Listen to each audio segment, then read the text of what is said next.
Hello and welcome to Zodiaco. So आज हम जिस प्लैनेट के बारे में बात करने वाले हैं वो है सैटर्न। कि क्यों सैटर्न को ही हर दुखों का कारण माना जाता है, क्यों सैटर्न ही वो प्लैनेट है जिनको कर्मों का एक प्लैनेट बोल दिया गया कि यही कार्मिक रिजल्ट देंगे, यही कार्मिक फल देंगे। सैटर्न ही वो प्लैनेट क्यों है कि वो जितनी भी डार्क एनर्जीज हैं, जितनी भी गलत तरीके से लोगों को सिखाने, जो हम समझते हैं गलत है, दैट इज़ नॉट गलत, वो हम समझते हैं कि वो चीज़ गलत है, क्यों वो सैटर्न को ही दिया गया है। ये सारा department, why the only Saturn, हर चीज़ का ब्लेम, डिले होने का ब्लेम, ये हर चीज़ सैटर्न पे क्यों डाला गया। चीज़ों के मतलब किसी भी चीज़ को लेने के लिए जितनी भी मेहनत करनी पड़ती है वो सब कुछ सैटर्न को दे दिया गया। मतलब जितनी भी चीज़ों में मेहनत है, डिले है, जो भी नेगेटिव एस्पेक्ट्स हैं, जो भी नेगेटिव टर्म है, इवन दृष्टि तक को नेगेटिव करके सैटर्न के ऊपर थोप दिया गया। सो वाई दिस इज ऑल, सो उसको हम सीखने, उसको जानने की कोशिश करेंगे इस वीडियो में। और वो ना बहुत सिंपल सा उसका आंसर होगा, जो हमारी बर्थ स्टोरी है सैटर्न की, कि सैटर्न पैदा कैसे हुए थे, शनिदेव की, कि कैसे उनको एक्सेप्ट नहीं किया गया था लोगों के बीच में। स्पेशली सूर्यदेव ने अपने जहाँ पे राजा थे हैं वो अभी भी, सो उन्होंने ही एक्सेप्ट नहीं किया था। तो क्यों, जिस पेन से गुजरे वो वही पेन वो लोगों में देखना चाहते हैं या देना चाहते हैं, वो सिखाने का तरीका है, क्यों वो ड्राइनेस का कारक है। ये सब कुछ आज हम सैटर्न के बारे में जानने की कोशिश करेंगे। So let's start.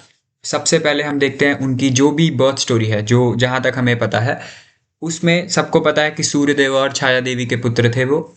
और लेकिन उसके जो डीप स्टोरी है इसके बारे में, उसके बारे में शुरू करते हैं। So starting from the birth of sun, वहाँ से देखते हैं। सो ना, जो दक्ष थे, दक्ष की पुत्री हुई थी, बहुत सारे पुत्र पुत्रियां थी, उनमें जो पुत्री थी एक अदिति, उनकी शादी हुई ऋषि कश्यप के साथ। जो सप्त ऋषि थे उनमें एक कश्यप थे, तो उनके साथ उनकी शादी होती है। उनसे एक पुत्र निकलता है जिनका नाम सूर्यदेव होता है। आदित्य बोलते हैं, सूर्य बोलते हैं, बहुत सारे नाम होते हैं, लेकिन उनका जो प्राइमरली हम नाम लेंगे वो that is Surya. Starting from the story of sun, जहाँ से सूर्यदेव की उत्पत्ति होती है, उनका जन्म होता है, वहाँ से पता करते हैं। सो जो राजा दक्ष थे उनकी बहुत बहुत सारी पुत्रियां थी, उनमें से एक पुत्री थी अदिति, जिनकी जिनकी शादी होती है ऋषि कश्यप से, जो सप्त ऋषियों में से आते हैं। सो उनकी शादी से उन लोगों के जो पुत्र होते हैं उनमें अनेकों पुत्र थे, और उनके एक पुत्र में से उनका एक नाम होता है सूर्यदेव, जिनको आदित्य बोलते हैं, अलग अलग नामों से लोग पुकारते हैं। हम अभी यहाँ पे सूर्यदेव के नाम से लेंगे। सो फिर सूर्यदेव की शादी होती है माता संध्या से। तो संध्या माता से उनकी जब शादी होती है तो उनका तेज इतना ज़्यादा था, सूर्यदेव का। संध्या माता तपस्या के लिए फिर दूर जाना चाहती थी, और उनके भी पुत्र हो चुके थे दोनों लोगों के। सो लेकिन ना, अब उनकी देखभाल कौन करेगा, जो पुत्र थे, जितने सारे पुत्र हो चुके थे उनके। सो उनकी देखभाल कौन करेगा, तो उसके लिए ना देवी संध्या ने अपनी परछाई से एक स्त्री प्रकट किया, और वो थी देवी छाया, जो शनिदेव की माता, जो शनिदेव की माता होती हैं। सो ना, वो एज अ केयर टेकर की तरह आई थी, जो उनकी माता थी देवी छाया, वो केयर टेकर की तरह आई थी। और वो सूर्यदेव के जो भी उनका डिपार्टमेंट है आप कह लीजिए, या फिर जो भी राज्य था, वहाँ पे एज अ केयर टेकर रहती थी। लेकिन अब सूर्यदेव को और देवी छाया को आकर्षण हो जाता है एक दूसरे के प्रति, और उनसे एक पुत्र जन्म लेते हैं, जिनको हम शनिदेव के नाम से जानते हैं।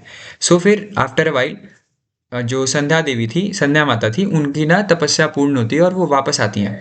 वो देखती हैं कि जो छाया देवी हैं उनसे ना एक पुत्र हुआ रहता है, शनिदेव। और फिर उसके बाद जब वो सूर्यदेव से इसका जवाब मांगती हैं, तो वो पहले तो मना कर देते हैं। सूर्यदेव बोलते हैं नहीं, ये मेरा पुत्र नहीं है। फिर उसी से संध्या देवी बोलती है ठीक है, फिर इन लोग को बाहर कर दो। सो उनको बाहर कर दिया जाता है। सो ना, शनिदेव अपनी माता को देखते हैं, और अपनी माता को पूछते हैं, वो बार बार सवाल भी पूछते हैं, लेकिन एक बार पूछ के फिर रुक जाते हैं। उनको एक ही बार पूछते थे, बार बार नहीं पूछते थे वो कि ऐसा क्यों किया गया। लेकिन जब वो अपने अर्ली एजेस में बड़े हो रहे थे ना, कि बॉडी के थ्रू भी वो बहुत ज़्यादा तेज़ी से बड़े हो रहे थे, इवन मेच्योरली बहुत ज़्यादा बिहेव कर रहे थे। सो उनका मेच्योर बिहेवियर सामने आ रहा था, तो माता ने पूछा उनके कि तुम इतनी जल्दी कैसे बड़े हो रहे हो। This was the first question जो उनकी माता ने पूछा। तो ना, उनकी माता को शनिदेव ने शनिदेव की तरह, द टिपिकल शनिदेव की तरह उन्होंने जवाब दिया कि जिनकी माता को इतनी तकलीफ होती है, जिनकी माता को इतना पेन सहना पड़ता है, उनके पुत्र ज़्यादा जल्दी बड़े होते हैं। सो ये जो लाइन है ना, जो मैंने अभी लाइन बोली, इसी में शनिदेव पूरा का पूरा हम समझ सकते हैं कि जितनी भी पेन आती है एक इंसान के जीवन में, शनिदेव के सिखाने का तरीका यही है। जितना पेन आता है एक इंसान के जीवन में, वो उतनी तेजी से ग्रो करता है, no matter what age he is और शी इज।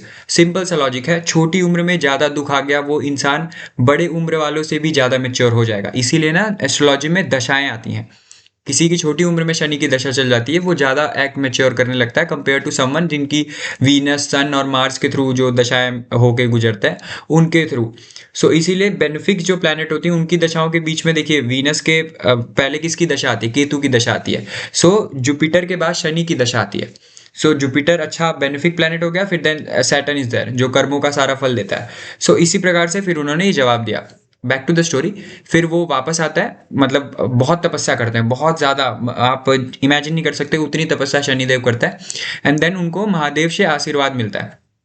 द आशीर्वाद वॉज, यू कैन से, उनसे वरदान प्राप्त होता है कि वो कर्मों के देवता होंगे। वो फिर उनके अंदर ना वो इमोशन मार दिया था। ये स्टोरी के थ्रू ही मैं पूरी चीज़ समझाऊंगा कि वाई दिस इज हैपनिंग, कि शनिदेव को ही ये सारी चीज़ें, क्योंकि अब उनके अंदर ना सारे इमोशंस मर चुके थे। वो ना प्रैक्टिकल की तरफ थे। सैटर्न इज ट्रूली प्रैक्टिकल, उनको प्रैक्टिकलिटी से मतलब है, उनको इमोशन से मतलब नहीं है। इसीलिए जो चंद्रमा है ना वो बहता हुआ पानी है, और जो शनिदेव है वो जमे हुए पानी है। द आइस, जो ड्राइनेस है जहाँ पे मॉइस्चर नहीं है, वो शनिदेव है। सो उसके वजह से फिर ना, क्योंकि अब कोई डिसीजन लेगा, जो जज होता है वो डिसीजन लेगा, वो इमोशनल बेसिस पे नहीं ले सकता, प्रैक्टिकली डिसीजंस लेगा, you can say on proofs.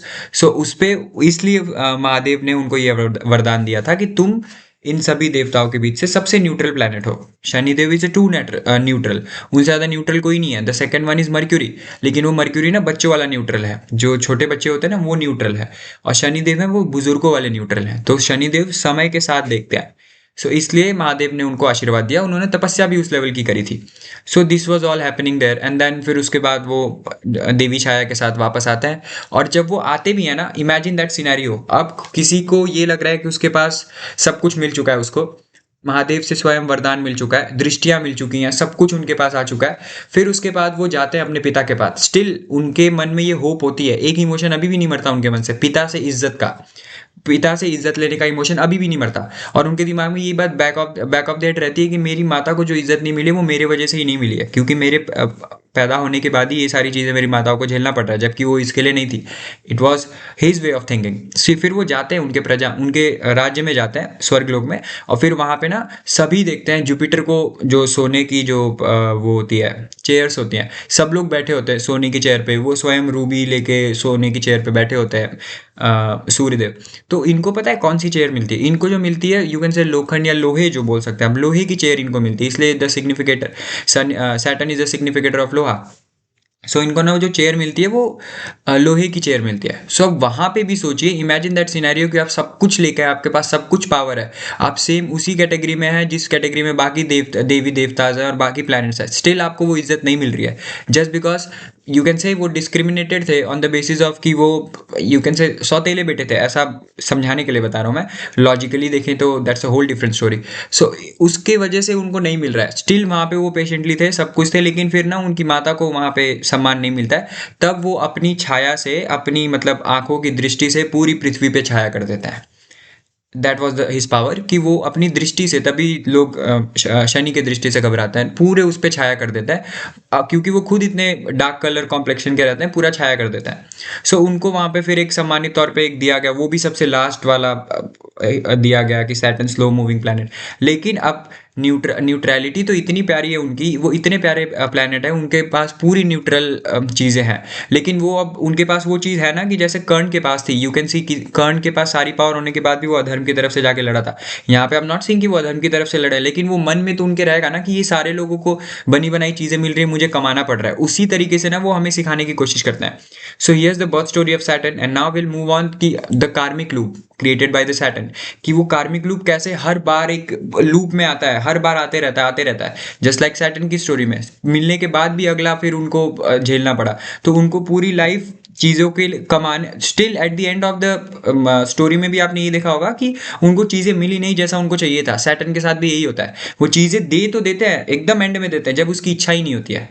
सो जहाँ पे उनकी इच्छा थी वो अलग चीज़ थी। So here is the moon the representator of mother, वो उनके ना माता होती हैं। तो सैटर्न एंड मून के कंजंक्शन के बारे में बात करेंगे, इवन हर प्लैनेट के बारे में बात करूंगा। But now let's getting back to the topic karmic loop. ये कार्मिक लूप होता क्या है और मिलता क्यों है? सबसे बड़ी बात यही, मिलता ही क्यों है? सो हमने एक मनुष्य शरीर में है, ये कार्मिक लूप हमें मिलेगा ही मिलेगा। आप कोई भी कर्म करिए, लेट्स से आप अच्छा कर्म करेंगे, अगले जन्म के लिए वो प्रारब्ध बन जाएगा आपका, अच्छे कर्म के थ्रू अच्छे रिजल्ट मिलेंगे, अगले जन्म में अच्छा बर्थ होगा। आप बुरा कर्म करेंगे, बुरा रिजल्ट के थ्रू बुरे घर में आपका जन्म होगा और बुरी ही उत्पत्ति होगी आपकी, और बुरे ही संस्कार मिलेंगे, बुरे तरीके से प्लैनेट प्लेस्ड होंगे और बुरे ही फल आपको मिलेंगे।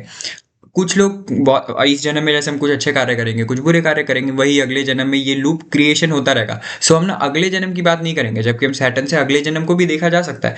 We will talk about this janam only. Let's say किसी के फर्स्ट हाउस में सैटर्न बैठ जाता है, सो उसके लिए कार्मिक लूप क्या बन जाता है? उसके स्वयं के लिए बनता है, personality, house of self, simply खुद के लिए बन जाता है फर्स्ट हाउस। सो इसको ना, ये वही लोग होंगे जिनको आप देखते हैं वो रेस्टलेस रहते हैं, वो कहीं पे भी जाएंगे उनको सांस लेने में दिक्कत, इन सेंस की वो घबराएंगे कि कुछ तो गलत हो रहा है, there is something wrong in me, मैं कुछ तो गलत कर रहा हूँ, क्योंकि रेस्टलेस है, उनको कुछ ना कुछ चाहिए, करना ही है, कुछ ना कुछ हर समय उनको करना आना चाहिए। I have so many friends जिसका फर्स्ट हाउस सैटर्न है। हाँ, लेजी बनाता है, that's a different aspect. Part 2 में मैं ना नेगेटिव एस्पेक्ट की बात करूंगा। अभी हम सैटर्न को लॉजिक वे में पॉजिटिव तरीके से समझने की कोशिश करेंगे। इस वाले वीडियो में हम पूरी पॉजिटिव तरीके से समझने की कोशिश करेंगे। जो पावर की भी बात करेंगे ना, वो डार्क में पावर की बात करेंगे। सेकंड वीडियो में आई जस्ट टेल यू कि उसमें जो नेगेटिव, उसकी लेजीनेस और ये सारी चीजें वो किस तरीके से प्ले में आती हैं और वो क्यों आती हैं। कमिंग बैक अगेन, सो वही फर्स्ट हाउस में हाउस ऑफ सेल्फ हो गया, and now it's into the second house. Simply आपकी पूरी रिस्पॉन्सिबिलिटी किसके तरफ हो गई? पूरी की पूरी responsibility towards your own family and towards your own finances. आपकी फैमिली में सेकंड हाउस सैटर्न, आप अभी मुझे अगर कोई चार्ट याद आ रहा है, that's Harshad Mehta for sure, आप लोग को भी पता होगा। हर्षद मेहता सेकंड हाउस में उनके सैटर्न था। सिंपल सा लॉजिक है, एक्सपोनेंशियल ग्रोथ होनी थी, बट स्टेप बाय स्टेप मिलनी थी, मिली भी उनको सेविंग्स के थ्रू, फिर वो गए बहादुरी से आगे किया। लेकिन सैटर्न इज समवन जो कहता है बी हम्बल। जब भी at the end of that life अगर वो इंसान हम्बल नहीं है, इसका मतलब उसको सैटर्न की टीचिंग मिली ही नहीं है। सिंपल सा लॉजिक है। वो मार्स की टीचिंग हो सकती है, जुपिटर की टीचिंग हो सकती है, लेट्स से मर्क्यूरी तक की टीचिंग हो सकती है, लेकिन अगर वो हम्बल नहीं है ना, वो सैटर्न की टीचिंग है ही नहीं। You can see Virat Kohli and Cristiano Ronaldo, ये दोनों लोगों को आप देखिए, दोनों लोग वर्क एथिक एकदम स्ट्रांग है अपनी जगह पे। लेकिन Virat Kohli someone who is ruled by Saturn, and then there is this Cristiano Ronaldo. So simply Cristiano Ronaldo, I am not saying is not humble, but comparatively वो ना मार्स की तरह काम करते हैं, पूरा मार्स की तरह काम करते हैं। उनके अंदर हम्बलनेस से ज़्यादा वो, you can say that there is this ego, जो गेम के लिए तो बहुत बढ़िया है, but for the other aspect की वो लाइफ के और भी सारी चीज़ों को जो जिसमें देखना है, अब उनको सैटर्न सिखाएंगे। You will see later part of his life, उस पे ना अगर जब सैटर्न की टीचिंग आएगी तो वो हम्बल बन जाएंगे पूरे के पूरे। You can see Virat Kohli, वो गलत करते हैं फिर भी उनको अब लोग क्रिटिसाइज नहीं करते हैं, due to the bliss of Saturn. वो जीरो पे भी आउट होता है ना, तो उनकी जो रील्स वायरल होती हैं वो पुराने टाइम की रील्स वायरल होती हैं। वो जब पुराने टाइम की भी नहीं होती, अनुष्का के साथ कोई रील वायरल हो जाएगी। सो हियर इज द थिंग कि जब सैटर्न ब्लिस करता है आपको, जब सैटर्न देता है, वो इतने लॉयल थे, विराट कोहली लॉयल है मतलब अपने क्रिकेट के प्रति, तो सैटर्न ने उनको ब्लिस किया। अब वहाँ पे उनके क्रिटिसाइज हो ही नहीं सकता, जबकि पहले जब मार्स की पूरी एनर्जी थी, वो पूरा काम करते थे, सब करते थे वहाँ पे, लेकिन फिर भी लोग क्रिटिसाइज करते थे। Even though he was scoring a very good runs, वो टन्स में स्कोर करते थे, लेकिन अब वो जीरो पे हैं, फिर भी उनको क्रिटिसाइज नहीं किया जा रहा है। दैट इज समथिंग सैटर्न, जो समय के साथ चलता है, टाइमली आपको आगे बढ़ाता है। हर प्लैनेट्स के पास ना एक सुपर पावर होती है। सैटर्न के पास जो सुपर पावर है, दैट इज, अगर आप नॉर्मल वर्ड्स में समझने की कोशिश करें तो, दैट इज टाइम। शनि के पास टाइम है, वो कहता है पेशेंटली काम करो ना तुम, मैं तुम्हें बेस बना के दूंगा। बुर्ज खलीफा का बेस जितने सालों में बना होगा, तो उतने ही सालों में वो बिल्डिंग बनी होगी। तो पहले बेस बनाने की जरूरत होती है, हर चीज के लिए बेस बनाना जरूरत होता है, that base is the Saturn. ये पैर हमारे रिप्रेजेंटेशन ऑफ सैटर्न क्यों है? That is the base. So अगर मजबूत बेस ही नहीं होगा, आप समुद्र मंथन की भी देख लीजिए, समुद्र मंथन में आप बात करेंगे जब भी, तो उसमें सिंपल सा लॉजिक है कि समुद्र मंथन में जिसने, जो कछुआ थे, जो शनि देव के रिप्रेजेंटेटर है, उन्होंने होल्ड किया था, उनका सर था देवों की तरफ और पैर थे उनके असुर की तरफ। उन्होंने कुछ नहीं मांगा, समुद्र मंथन से लक्ष्मी निकली, समुद्र मंथन से इतनी विश निकली, कुछ एक भी चीज नहीं मांगी सैटर्न ने, न उनको क्रेडिट दिया गया। आप लोगों में से कितने ही कम लोग जानते होंगे ये वाली बात कि दैट वाज सैटर्न। सो ना, और जो हमारा जो चौथा समुदाय है, यू कैन से शूद्र, आई am not talking about cast, शूद्र मतलब जो हेल्प करता है, जो सर्विस देता है, वो जो समुदाय है, that is also the representation of the Saturn. जो हमारे घर में काम करते हैं, जो हमारे गार्डनिंग करते हैं, और फिर उसके बाद जो गाड़ियों की साफ सफाई करते हैं, टोटली सैटर्न। क्या उनको क्रेडिट मिलती है उतनी जितना वो काम करता है? Hard work by physical activity, वो ज़्यादा काम करते हैं लेकिन क्रेडिट कम मिलती है। दैट इज द सैटर्न, वो ना इस जन्म में उनको सिखा रहा है, अगले जन्म में पक्का फ्रूट देगा वो। So that is the whole loop of Saturn, वो अपने तरीके से क्रिएट करके देता है। इस जन्म में अगर अच्छी चीज़ आपको मिली है ना, ऑलवेज बी ग्रेटफुल, और उसके लिए कोई ना कोई सैटर्न से जुड़ी चीज़ें हमेशा दान करनी चाहिए, सैटर्न के लोगों के लिए काम करना चाहिए अगले जन्म के लूप के बचने के लिए। Coming back to the houses, when it goes in the third house, very simple, पराक्रम के लिए आपको शनि की जरूरत होगी। वहां पे आपको ना बार बार लोग नीचे खींचेंगे। थर्ड हाउस वालों को आप देखेंगे सैटर्न बार बार वर्क प्लेस की पॉलिटिक्स हो जाना, या फिर जब भी कोई साहस बड़े कदम करना ना, लोग उनको गलत चीज़ें बताएंगे। लेट से अगर कोई स्टार्टअप करना चाह रहा है तो सिंपली उसको, उसके पिता को लोग पता है क्या एग्जाम्पल देंगे, सिंपल सा बोलेंगे कि देखिए सर आपका बच्चा ये जो स्टार्टअप करने जा रहा है ना, इस फील्ड में ये ऑलरेडी इतनी सारी कंपनी नीचे गिर चुकी है। जब भी पराक्रम करने की कोशिश करेगा ना, Saturn will pull him down. Saturn सीधा पीछे खींचेगा। और वो कैसे करेगा? अब थर्ड हाउस सिबलिंग्स भी हैं, और फिर सैटर्न की वैसे ही सन से नहीं बनती। जब आप ब्लैंक चार्ट उठाएंगे तो जो सैटर्न का जो 11 नंबर या फिर 10 नंबर में होता है, तो उसको 7th या 8th राशि ही मिलती है सन को, जो सन को बिल्कुल नहीं पसंद है। 7th राशि भी नहीं पसंद है, 8th राशि भी नहीं पसंद है। 7th हाउस ऑफ पार्टनरशिप बिल्कुल अच्छा फील नहीं करता, 8th गड्ढे में जाके तो और अच्छा फील नहीं करता। इसी प्रकार से ना, अब थर्ड में चला गया तो वो थर्ड से just 7th house is your 9th house, that is a father. So just opposite houses, वहां से ना फादर के थ्रू उसको कोई ना कोई दिक्कत पैदा कर देगा। फादर को लोग गलत चीजें सिखाएंगे बच्चे के बारे में, और उसकी वजह से वो बच्चा आगे नहीं बढ़ पाएगा, पराक्रम नहीं दिखा पाएगा। वही वो बार बार करेगा ना, जब एक चीज को रेगुलर बेसिस पे करेगा वो लूप से बाहर आएगा, और वो अपने फादर के साथ रिलेशन अच्छा रखता है। वेरी सिंपल रेमेडी, फादर के साथ रिलेशन अच्छे रखिए। थर्ड हाउस सैटर्न, 100% ग्रोथ देखने मिलती है। Then it goes in the fourth house, responsibility towards your bhumi bhavan vahan and towards your mother. Simple, fourth house Saturn मैंने बहुत देखा है ऐसे जो माताओं से बहुत अटैच हो जाते हैं, लेकिन उनकी माताओं को थोड़ी सी मेडिकल प्रॉब्लम हो जाती है, थोड़ी सी। सैटर्न इज द ड्राइनेस, सो माता के शरीर में ड्राइनेस आ जाती है, वहां पे पानी की कमी हो जाती है। लेट्स से उनके घुटने भी, अर्थराइटिस, फोर्थ हाउस सैटर्न माता को अर्थराइटिस होना, very logical thing. Fifth house मतलब इन लोग को ना रिस्पॉन्सिबिलिटी होती है माता के ओल्ड एज में, इन लोग को सेवा करनी ही पड़ती है। रेट्रोग्रेड होके बैठ गया तब तो 100% करनी होती है इन लोग को सेवा, 100% ये लोग करते ही हैं। और फोर्थ हाउस में सैटर्न बैठ गया तो इनको स्वयं से माता की सेवा करनी चाहिए। स्वयं इनको सारी जो गाड़ियां होती है खुद के हाथों से साफ करके क्लीन करना चाहिए। गाड़ी जो साफ करते हैं उनकी इज्जत करनी चाहिए। That is something fourth house Saturn represents. And when it goes in the fifth house, simple सा लॉजिक है। Fifth house again your education, fifth house is your children. Fifth house जब भी सैटर्न जाके बैठेगा, बच्चों की सेवा करना सबसे प्रमुख होता है। कुछ नहीं कर सकते आप तो बच्चों को फ्री की ट्यूशन दीजिए, कोचिंग दीजिए।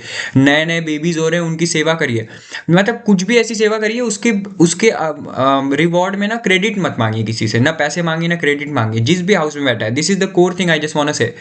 ये वीडियो बहुत ज़्यादा बड़ी नहीं होने वाली, पार्ट 2 आएगा उसमें मैं और चीज़ें बताऊंगा। इसमें मैं जस्ट इतनी बताने की कोशिश कर रहा हूँ, जिस भी हाउस में सैटर्न बैठेगा उसके कारक तत्वों को पकड़ लीजिए, उससे जुड़ी चीज़ों के लिए काम करिए, रिस्पॉन्सिबल बनिए। आपको ना रिटर्न में बहुत अच्छा, later part of the life 33 34 में आपको ना बहुत अच्छी लाइफ मिल जाएगी उस पर्टिकुलर हाउस के प्रति। सैटर्न जहाँ पे बैठा है आपको थोड़ा सा पेशेंट दिखा के वहाँ पे टाइम देना जरूरी है। फिफ्थ हाउस सिंपली बच्चों के लिए कोई ना कोई काम करना, बच्चों के एनजीओज में जाके कुछ पैसे डोनेट कर देना, और छुपके से करना, बता के नहीं करना है। सैटर्न को, सैटर्न ने अपनी तपस्या चुपके से की थी, तो वो सैटर्न की स्टोरी से हमें सीखना है। Then when it goes in the sixth house, ये तो पूरा सर्विस का ही हाउस है, रोग ऋण शत्रु। सिंपल सा लॉजिक, हॉस्पिटल जाइए, हॉस्पिटल में जो पेशेंट्स होते हैं उनकी थोड़ी सेवा कर दीजिए, आपके रिश्तेदार है वहां पे जाइए, मतलब बॉडी वर्क के थ्रू आप कुछ ना कुछ सेवा करिए। नहीं कर सकते तो पैसे के थ्रू हॉस्पिटल्स में कुछ डोनेशंस करिए। और फिर उसके बाद रोग का, हाँ तो वही पैसों के थ्रू आप करेंगे तो ये सीधी सिंप्लीफाइड हो जाएगी। सिक्स्थ हाउस, और जिस हाउस का लॉर्ड बैठा ना उसको भी देखना जरूरी है।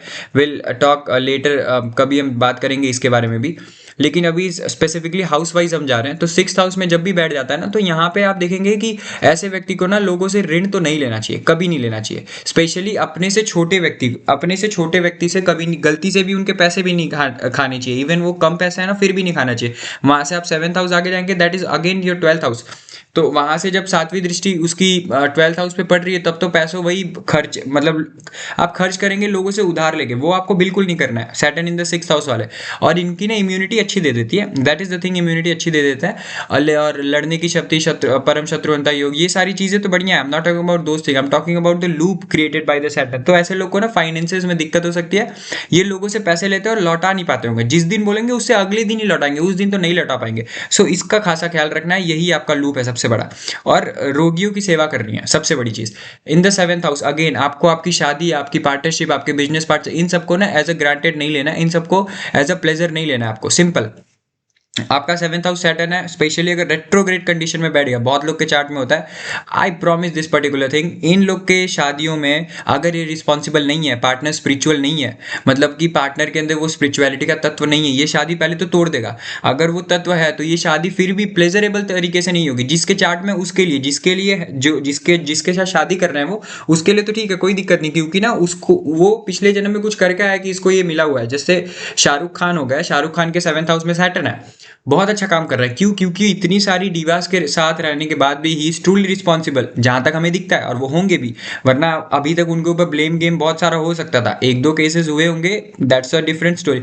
वो उसमें सैटर्न उनको टेस्ट कर रहा था, वो पास हुए। अब देखिए where he is now, stable इतना हो चुके हैं, उनका बेस इतना स्ट्रांग हो चुका है कि अब वो is living is life to its fullest. Simple सा लॉजिक है। 7th house Saturn, be responsible towards your spouse के साथ रहना है, बहुत ज्यादा responsible. 5th house responsibility towards your love, प्यार में बहुत सारी रुकावटें आएंगी, आपको बच के रहना उसमें। सिंपल। वैसे 8th हाउस में जाता है ना, 8th हाउस में सैटर्न लॉन्ग लाइफ तो दे देता है, बहुत अच्छा दे देता है, सब कुछ बढ़िया होता है, लेकिन यहाँ पे ना आपको जो गुप्त चीजें होती हैं, जितनी गुप्त विद्याएं होती हैं, कभी ना कभी आपके जीवन में आपको मौका मिले ना, पढ़ना चाहिए।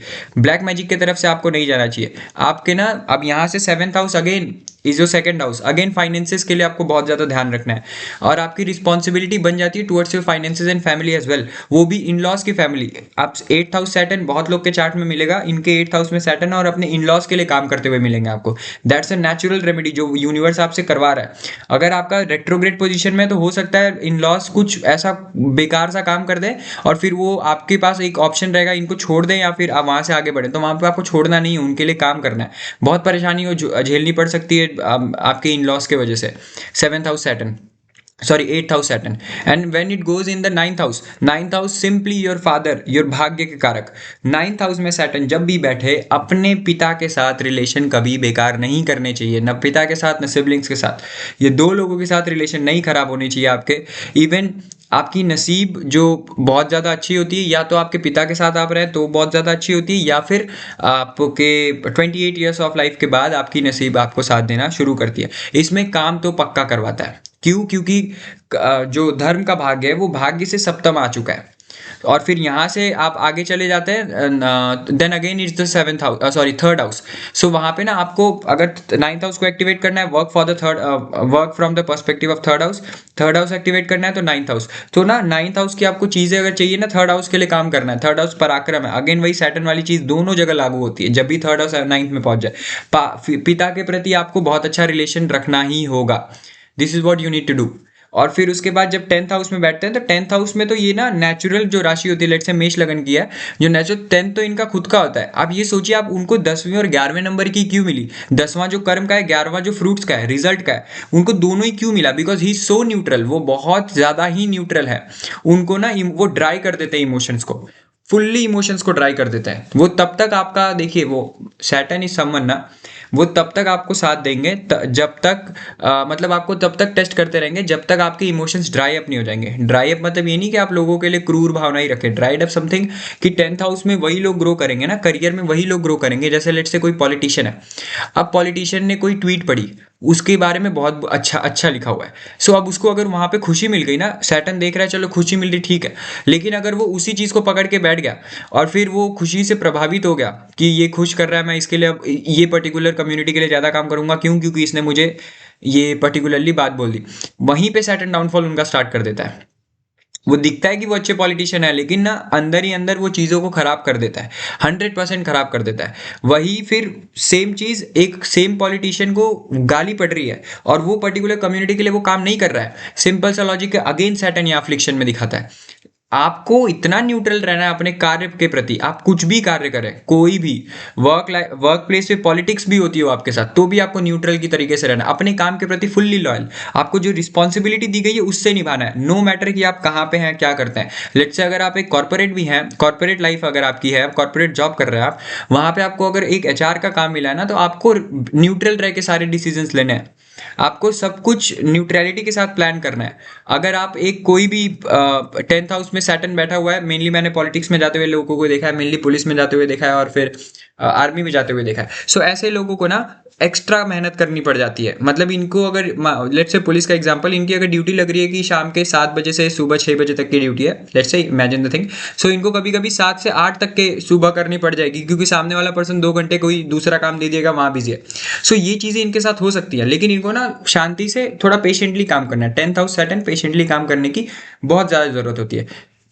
द रीजन ऑल्सो कि यहाँ पे ना 10th हाउस में आके एक तो मार्स एग्जॉल्टेड हो, सॉरी, मार्स यहाँ पे एग्जॉल्टेड हो जाता है। सिंपल, जब मार्स यहाँ पे एग्जॉल्टेड हो गया तो मार्स इज समवन ना जो काम करता है, तो वो दोनों की एनर्जी आ गई।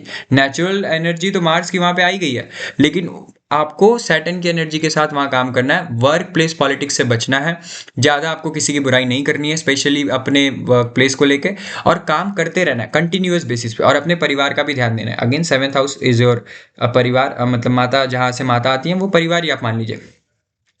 तो इसके प्रति आपको कार्य करना ही पड़ेगा। And then when it goes in the 11th house, again बता, देखिए 10th house is a karma, 11th house is a fruit.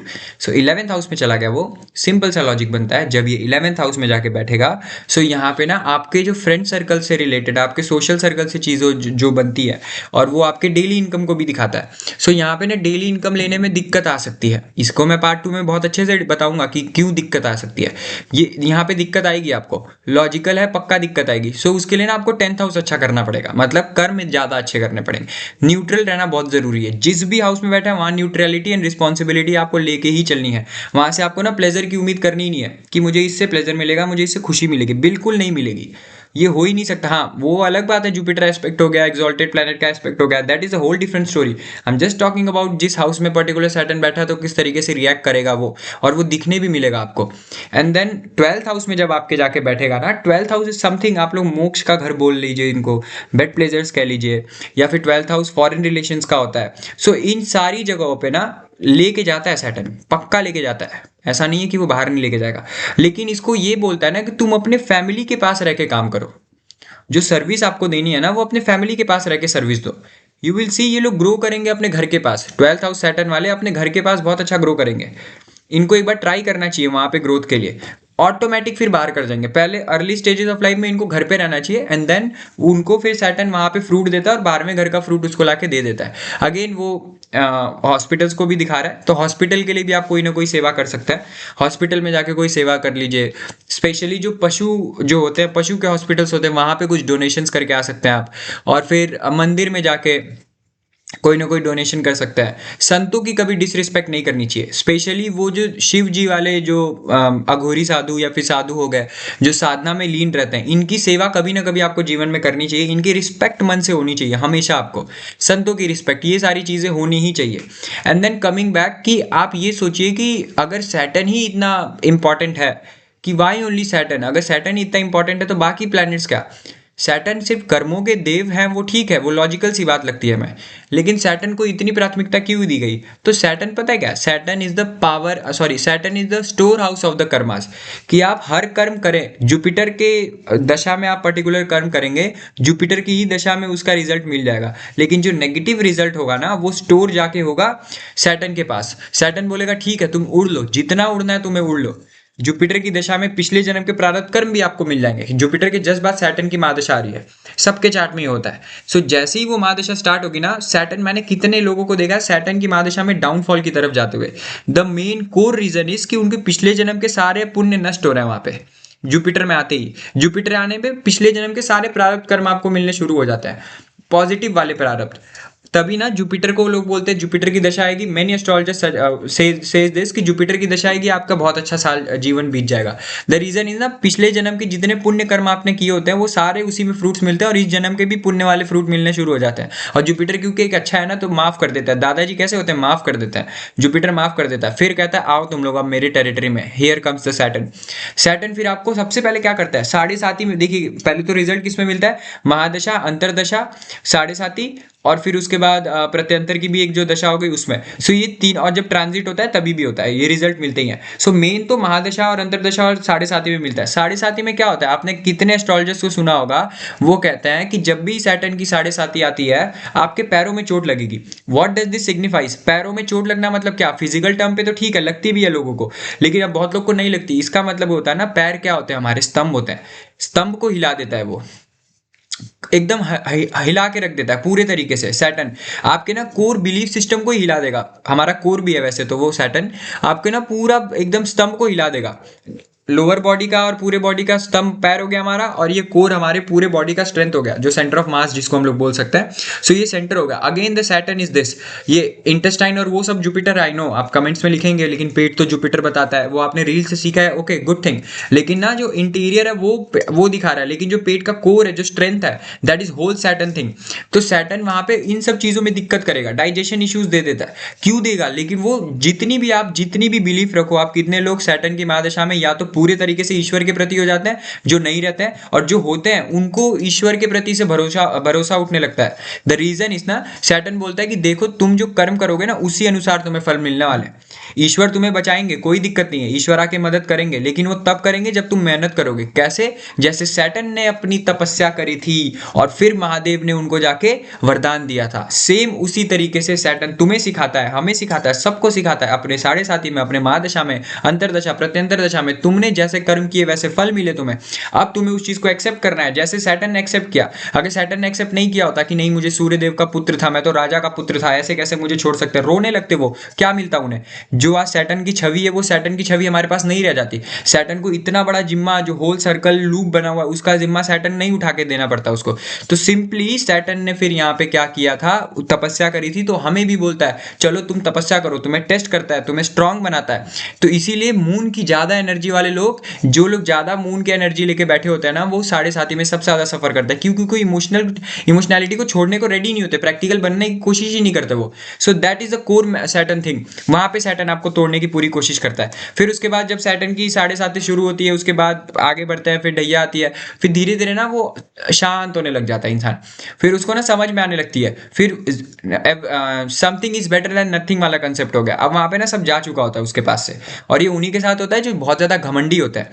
Saturn मैंने बताया ना, उसको हम्बलनेस पसंद है, उसको घमंड तो पसंद ही नहीं है, बिल्कुल नहीं पसंद है। सैटर्न सीधा मना कर देता है, नहीं मुझे घमंड तो बिल्कुल चाहिए ही नहीं, और जो घमंडी होता है उसको तोड़ भी देता है Saturn. So that is a whole Saturn thing. तभी आप लोग जितने एथिस्ट होते हैं ना, जितने भी एथिस्ट होते हैं, आप लोगों ने कभी सुना ही नहीं होगा सैटर्न के बारे में कुछ मजाक उड़ा दें।